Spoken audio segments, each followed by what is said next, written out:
A paz do Senhor, meus irmãos, minhas irmãs, sejam muito bem-vindos ao nosso canal É Tempo de Ensinar EBD, um canal exclusivo para os amantes da Escola Bíblica Dominical.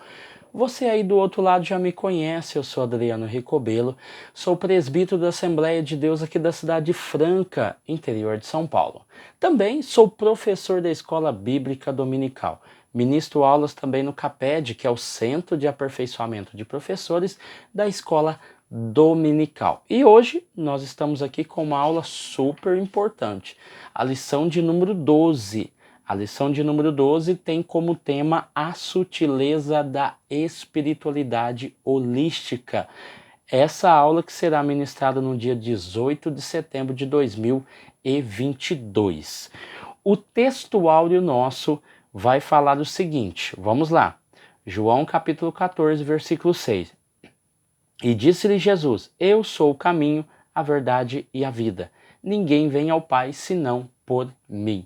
Eu tenho aqui 3 missões primordiais, 3 lições, 3 objetivos e 3 questões fundamentais para o cristianismo do Ocidente. Ou seja, Jesus é o caminho, nesse caminho existe a verdade e essa verdade gera vida. Então, nós temos 3 elementos importantes e esses 3 elementos têm como principal papel levar ao homem a Deus, ou seja, através de Jesus. Então, com isso, nós entendemos que João capítulo 14, versículo 6, ele é fundamental para a espiritualidade do cristão, tá bom? Então vamos lá. Verdade prática, qualquer tipo de espiritualidade que não seja centralizada, que não tenha como centro Cristo, tá? Deve ser considerada o quê? Falsa e, portanto, rejeitada, ok? Então vamos lá.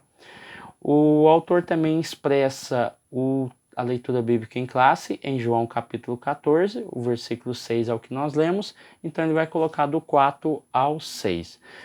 Mesmo vós sabeis para onde vou e conheceis o caminho? Outra tradução vai dizer, vós sabeis para onde vou e conheceis o caminho.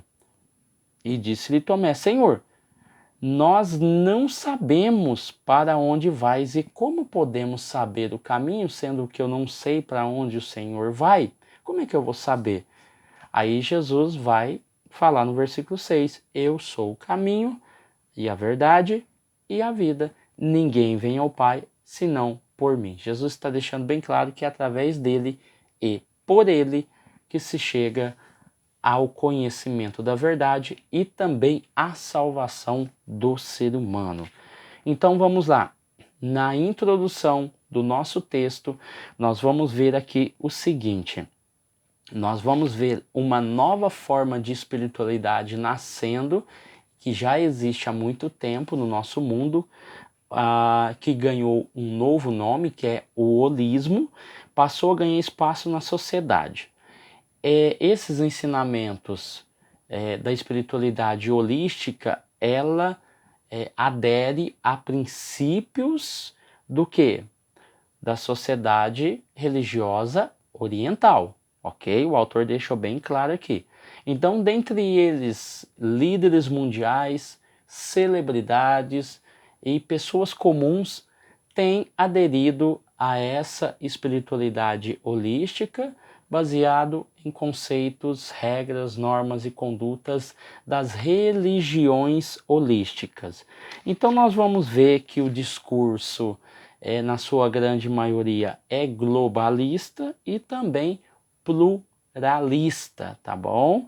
E nós vamos ver que dentro desse discurso existem ideias centralizadas como a mãe natureza, a mãe terra e as forças fluídicas, né?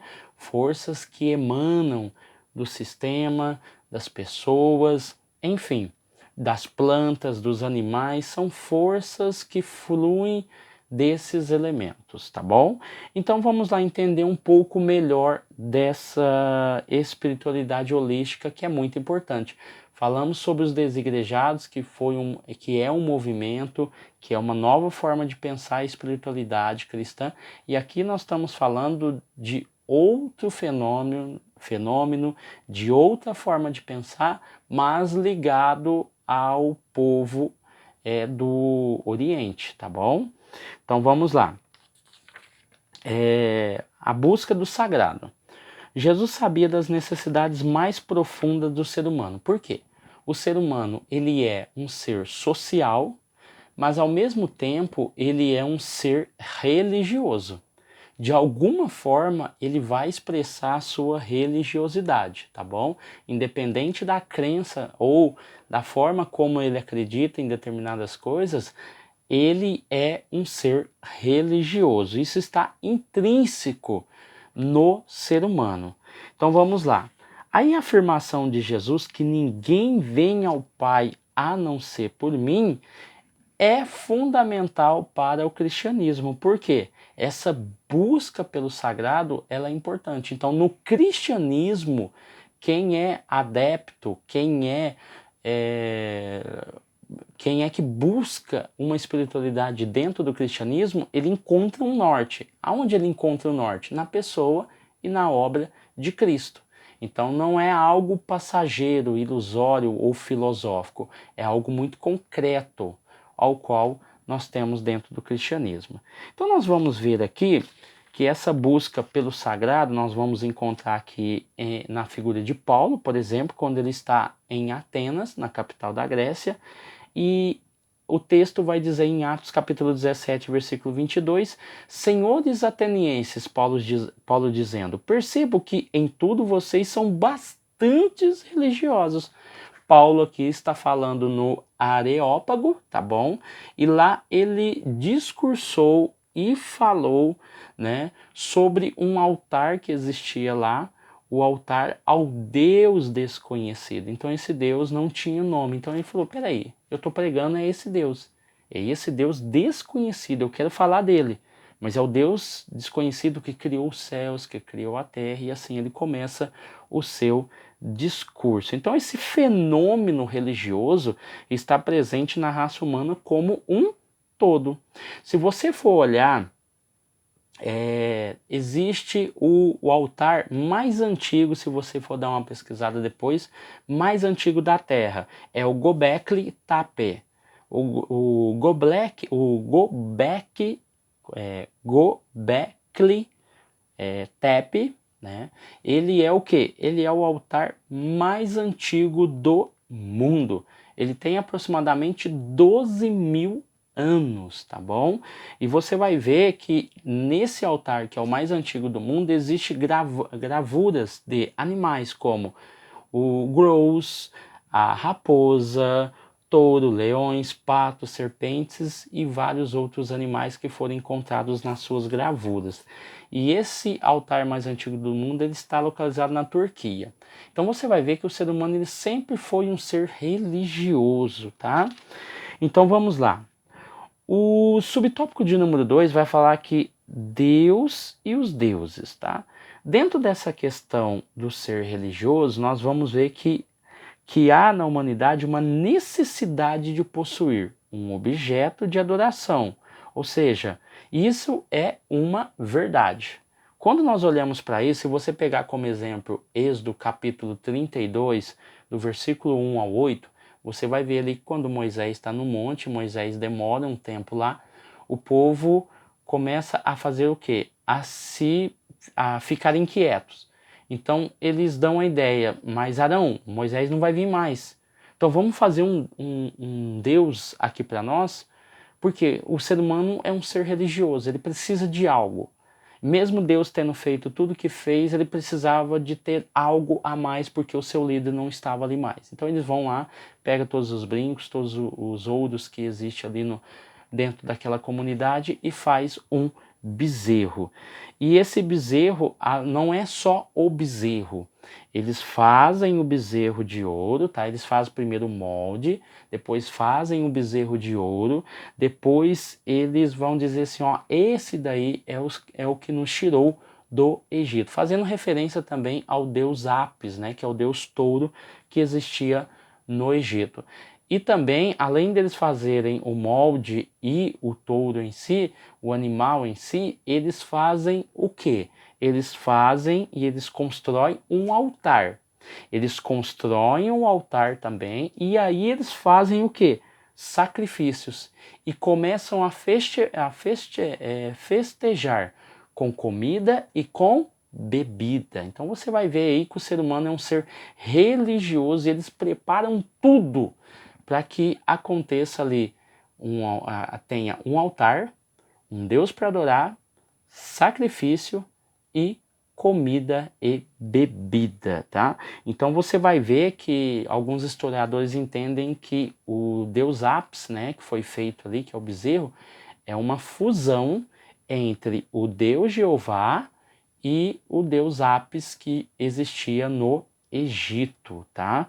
Então você vai ver isso muito claramente quando vai discorrer a história ali, você vai ver que há uma adoração ao Deus Jeová, mas com a imagem do bezerro Apis. Então você vai ver que é uma fusão entre o Deus Jeová e o Apis. Vamos lá? Então, virando a página aí na página 86, é justamente nessa carência espiritual de preencher o anseio mais profundo da alma que a humanidade é enganada pelo diabo. Então esse fenômeno religioso que é citado aqui tem algumas características. Primeiro, eu preciso de um ser superior. Se eu tenho esse ser superior, eu tenho que ter valores.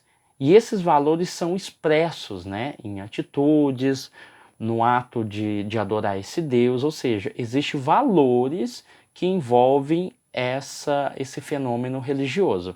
O terceiro ponto, que é a religião, ou seja, eu tenho um ser superior, eu tenho valores. Então isso gera o quê? Gera religião. Essa religião, por sua vez, solidifica as crenças que esse povo, a partir de agora, vai começar a seguir. Então você vê que é todo um procedimento que acontece. Quando você olha a questão da religião, quando uma pessoa adere a uma religião, essa ideia de ter uma religião ela não pode ser precipitada. Ela tem que ser por convicção. Então essa convicção faz com que essa pessoa entenda, compreenda, aceite os seus valores, as suas normas, as suas condutas e com isso ele começa a seguir essa religião.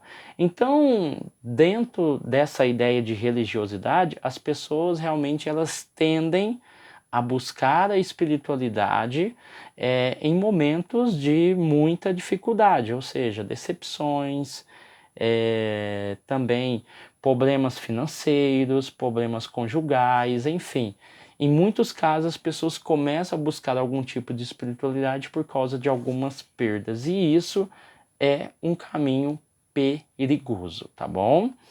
Não caia nessa. Busque a Cristo, busque a Jesus em momentos bons, tá? Momentos em que tudo tá bem. Às vezes, buscar Cristo em momentos de dificuldade te traz uma falsa impressão e ilusão. Embora, em alguns casos, essa busca em momentos de dificuldade pode ser o quê? Um momento de uma nova oportunidade, de uma nova vida, de um novo recomeço. Então eu tenho aí os dois lados bem especificados, tá bom?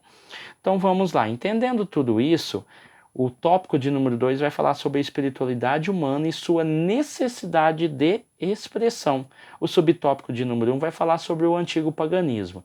Dentro da ideia do antigo paganismo, ele vai citar aqui, dentro da questão da necessidade de expressar a sua espiritualidade, e eu já citei aqui que na Turquia existe o altar mais antigo do mundo, que tem 12 mil anos, tá? Você vai ver que ele cita algumas religiões aqui, por exemplo, a religião cananeia, tá? Ao qual nós temos o deus principal, que é o deus Baal, que é o deus da tempestade e da vegetação, que significa também senhor dono e também exaltado, o exaltado Deus da terra. Então você vai ver aí um conflito entre Baal e Jeová na Bíblia Sagrada, tá bom? Aí você vai ver que existe dois personagens que vão aparecer em 1 Reis capítulo 18, né? Que é Baal e Azerá. Dentro desse conceito, Azerá seria a esposa de El, ou em outro contexto, ela seria realmente a esposa de Baal. Só que na história em que ela é esposa de El, ela possui e ela é mãe de 70 deuses, tá? Então, dentro dessa ideia, você vai ver que aquele episódio de Elias e os profetas de Baal e Azerá, né, que dão o total ali de 850 profetas, você vai ver que uma pergunta é muito simples e muito objetiva. O que responder com fogo, este é Deus, tá? Porque nós temos um conflito, um confronto entre Baal, que é senhor, dono, e Jeová, que também tem como conotação Senhor, Deus de tudo, Deus criador da humanidade e criador dos céus e da terra. Então, dentro dessa sociedade, eu tenho o quê? Um conflito acontecendo. É por isso que Elias fala, aquele que responder com fogo, esse daí vai ser Deus. Então ele pede para colocar o sacrifício e encharca todo ao redor e o sacrifício com água para que não haja nenhum tipo de fraude nessa questão do fogo, tá? Então você vai ver que dentro dessa questão cananeia nós temos aí esses deuses aí, o principal Baal. O outro segmento são os deuses do Egito. Dentro dessa questão do Egito, algumas coisas são interessantes, porque existe sempre uma tríade dentro do conceito dos deuses do Egito. Os mais famosos são Osíris, Ísis e Horus. É os mais conhecidos, né? Já passou até em novelas, né? E representando esses três deuses. Então você vai ver que dentro da questão do Egito existia aproximadamente mais de 1.200 deuses. O outro ponto que ele cita aqui é a Babilônia. Dentro do conceito da Babilônia existia aproximadamente 700 deuses dentro da Babilônia.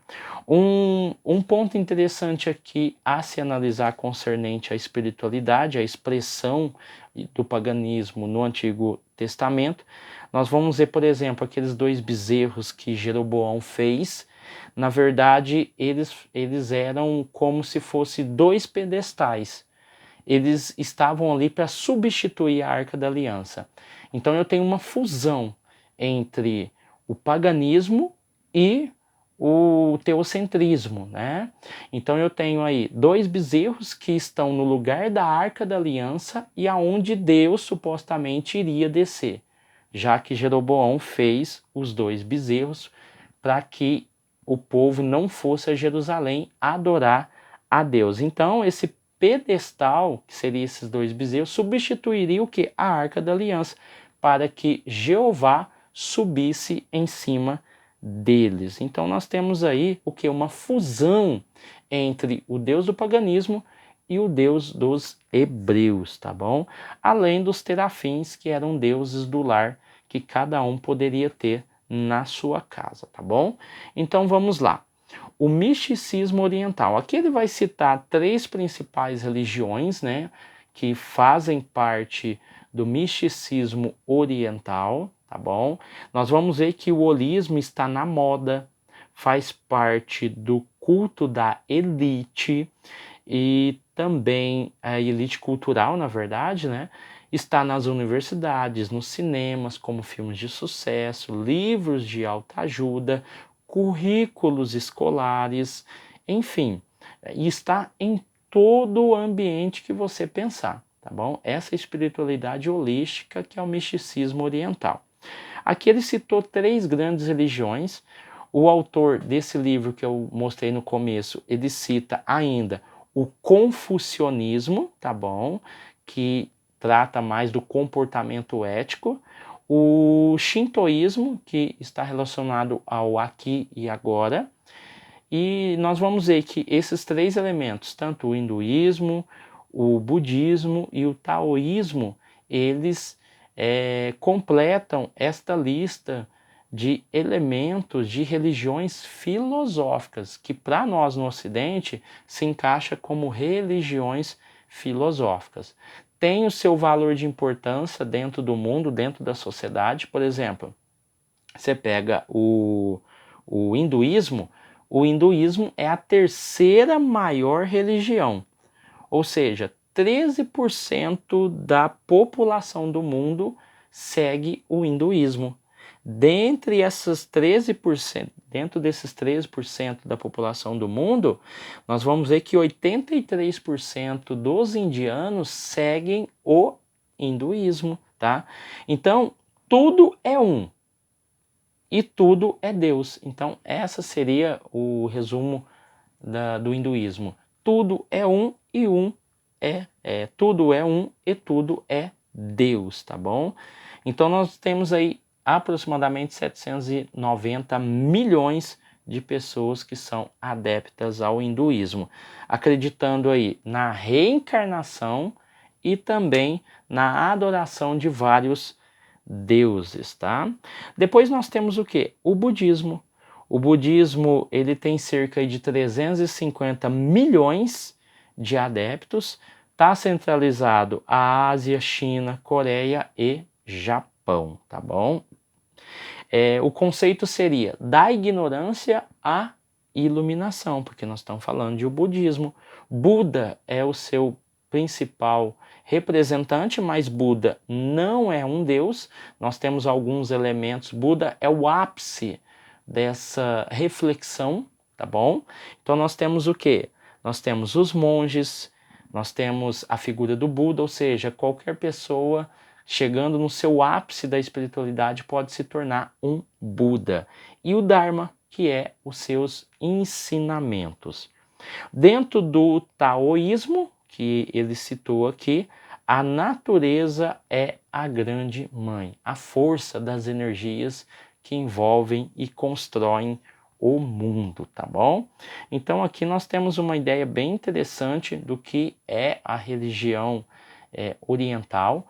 É uma religião filosófica que não acredita em Deus. Na sua grande maioria, elas não acreditam em Jesus, não acreditam em um Deus supremo, um Deus pessoal, tá?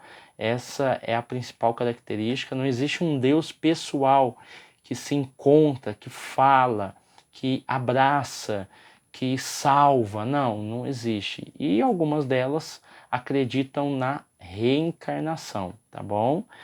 Então, eu acredito que esse livro aqui, ele vai te esclarecer muito. Não dá para a gente especificar de forma muito clara o que cada uma representa, mas esse livro aqui, ele é essencial para trabalhar com guias de religiões, tá bom? Vamos lá.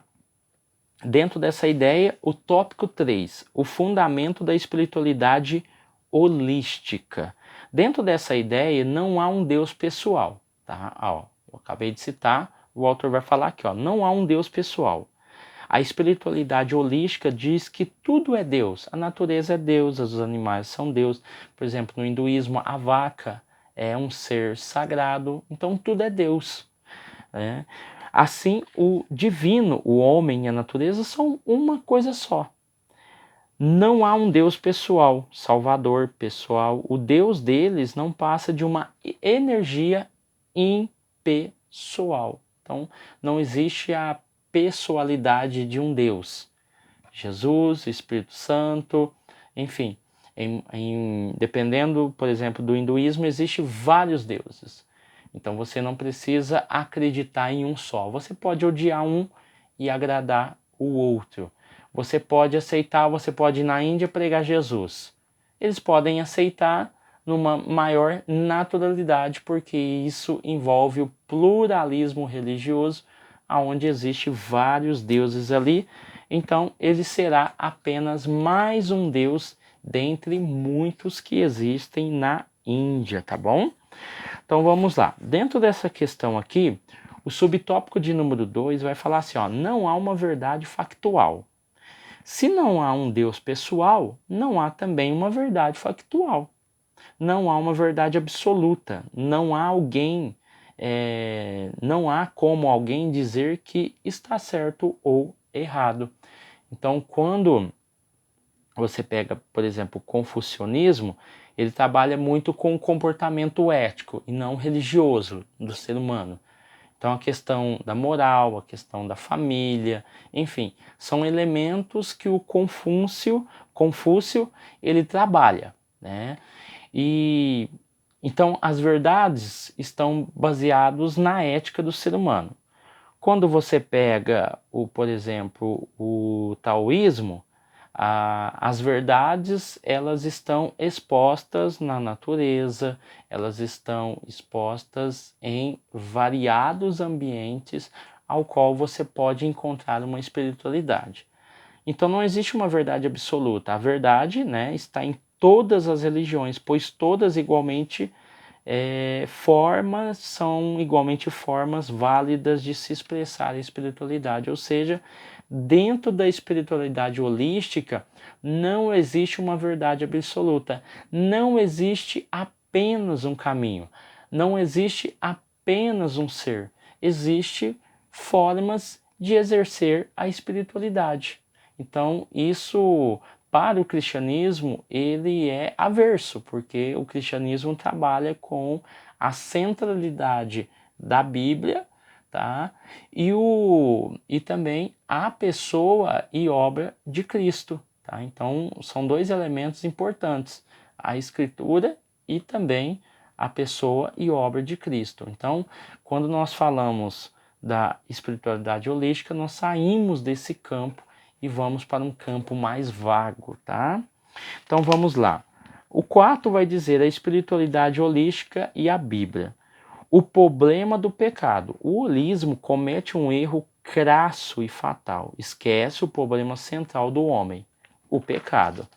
Dentro dessa ideia, o holismo é sem dúvida a espiritualidade mais atraente que está na moda. Então quando você olha, desculpa, quando você olha para o holismo, você está diante de uma questão filosófica, de uma religião filosófica que trabalha o quê? Que trabalha o ser humano em si, que trabalha o ambiente onde ele vive, o pecado, a salvação, né? A destruição, ela é vista de outra forma. O hinduísmo, por exemplo, trabalha a reencarnação. Então você vai trabalhar para que na outra vida você venha melhor. Então é um ciclo interminável, enquanto o cristianismo trabalha a ideia do quê? A ideia da punição para os pecadores e a salvação para os obedientes. Então não existe aí o meio termo ou a reencarnação, tá bom? O subtópico de número 2 vai dizer aqui, ó, um salvador pessoal. Como foi mostrado, não há um Deus, nem tampouco um salvador pessoal na nova espiritualidade holística, tá? Ao ignorar a existência do pecado e, consequentemente, a punição eterna, não veio a necessidade de um salvador, um engano que será fatal se não vierem ao arrependimento pela fé. Então, trabalhar a espiritualidade holística hoje, ela é mais aceitável, porque ela trabalha com temas confortáveis para o ser humano. Não existe punição, não existe céu ou inferno, não existe o bom e o mal, existe o quê? O equilíbrio. O equilíbrio é a base dessa espiritualidade holística. Então é muito fácil, é muito tranquilo seguir esse tipo de religião. E esse tipo de religião, de pensamento, ou essa religião filosófica, ela atraiu o quê?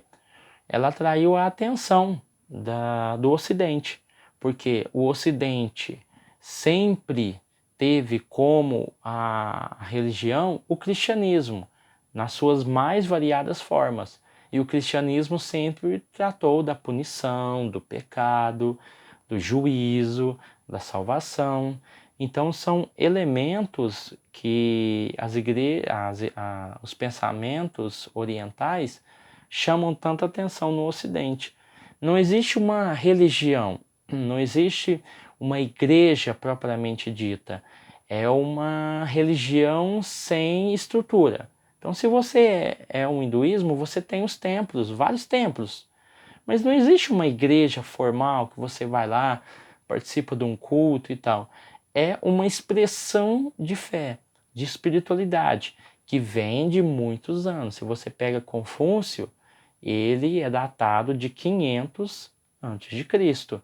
Então são religiões que vêm muito antes do cristianismo. Então os irmãos entendeu, né, para a gente começar a encerrar aqui, os irmãos entendeu qual é o perigo da espiritualidade holística e como ela às vezes afeta e adentra dentro do cristianismo. As pessoas dizem assim, mas isso daí é coisa do passado, né? Agora nós temos que moldar o cristianismo, nós temos que trazer uma nova forma de cultuar. E às vezes as pessoas perderam a noção do que é o pecado. Eu pequei hoje, não tem problema. Deus é bonzinho, Deus perdoa, e depois ele vai lá e peca de novo. Não, Deus vai me perdoar. Sem a ideia do juízo, das consequências. Por quê? Essa espiritualidade holística, ela está adentrando dentro do cristianismo, né? A questão da natureza, do valor das coisas, enfim, são elementos que vão adentrando dentro da igreja, dentro do cristianismo de forma sorrateira. Então eu começo a viver uma espiritualidade do oba-oba, uma espiritualidade sem compromisso, uma espiritualidade que diz assim, olha, eu estou bem comigo mesmo, então se eu estou bem comigo mesmo, eu não me importo com o que a igreja diz, com o que a igreja pensa, porque eu estou bem comigo. Eu mesmo defino a minha religiosidade. Quando eu falo de uma espiritualidade holística, eu estou justamente falando disso, do ser humano ser a sua própria religião. Ou seja, eu não tenho normas, eu não tenho regras, eu tenho o quê? Apenas uma direção. E eu devo seguir eu devo seguir em direção a essa espiritualidade e eu, como ser humano, definir o que é certo, o que é errado, o que é bom, o que é prazeroso. Eu determino se eu devo fazer ou não, enfim, eu chego à minha própria espiritualidade. Então eu não tenho um norte de algo externo, é eu que defino. Então, essa espiritualidade holística, ela vem nos mostrar coisas tremendas, porque, como eu disse aqui, o ser humano ele sempre buscou a espiritualidade já há 12.000 anos atrás. Então as palavras de Jesus, elas definem muito bem o cristianismo. Eu sou o caminho e a verdade e a vida, e ninguém vai ao Pai senão por mim. Amém, meus irmãos? Então Deus abençoe vocês, sua casa, sua família. Quero deixar aqui um recado bem importante. Compartilhe esse vídeo, nos ajude a chegar a 1.000 inscritos. Nós temos aí metas para bater nesse ano, então você é um agente fundamental do nosso canal. Nós estamos também com um projeto muito importante, tá? Para aquisição de um microfone profissional, tá?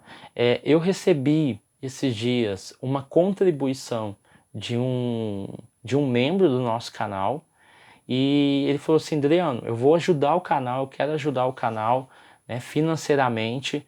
Ele fez um depósito para o meu canal, tá? Eu sempre deixo na descrição do vídeo, caso alguém queira fazer alguma ajuda. E eu queria chamar vocês, para nos ajudar. Você que gosta do nosso canal, você que gosta dos nossos conteúdos, você viu aí que o nosso canal está crescendo, mas para crescer ele precisa de melhorar. Nós estamos com um projeto de melhorar o som. Nós temos aí a missão de comprar um microfone profissional, um microfone de qualidade, para que chegue um som de qualidade para vocês, tá? Mas eu preciso da ajuda.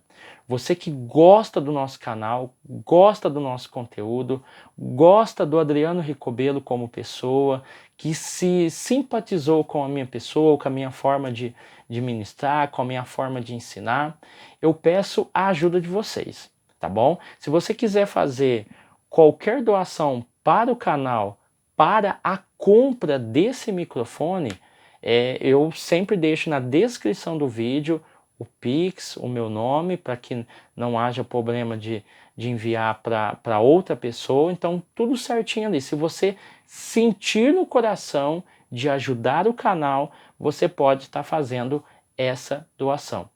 E isso foi um encorajamento desse próprio inscrito. Ele falou assim: Adriano, o pessoal está gostando do canal, está gostando do conteúdo e você precisa de melhorar. Então, peça ajuda das pessoas que seguem você. Eu sei que nós estamos em um número muito reduzido ainda, são 735 pessoas. Mas se cada um sentir no coração de ajudar o canal, pode ter certeza que o nosso canal vai crescer ainda mais. Então eu peço a ajuda de vocês, peço a compreensão de vocês. Adriano, eu não quero ajudar. Não tem problema. Você ainda continua sendo muito importante para o nosso canal. Adriano, eu senti o desejo de ajudar o canal. Pode nos ajudar, porque a sua ajuda vai ajudar o nosso canal, vai ajudar a nós disseminarmos a palavra de Deus e vai nos ajudar a melhorar a questão do áudio no nosso canal, tá bom? Então eu deixo esse convite para vocês, tá bom? Eu deixo sempre o número do meu telefone, né, comercial. Muitas pessoas me mandam mensagem durante a semana, perguntam as coisas, questionam algumas coisas, pedem ajuda. Quando a gente se expõe a um conteúdo desse, nós também estamos aqui no papel de ajudar. Então, a gente ajuda da melhor forma possível dentro daquilo que nós podemos orientar, tá bom? Então, essa é o meu pedido dessa ajuda para o canal, para a gente crescer cada dia mais. Eu conto com vocês, tá bom? Conto com a contribuição de vocês e, principalmente, conto com a oração de vocês.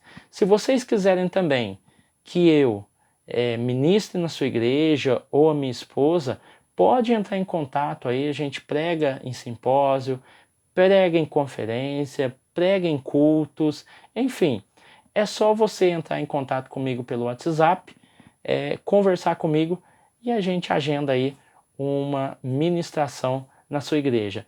Pode ter certeza que vai ser uma honra, vai ser um prazer estar com vocês pessoalmente, amém? Deus abençoe vocês, Deus abençoe sua casa, Deus abençoe sua família e até o próximo vídeo em nome de Jesus, amém?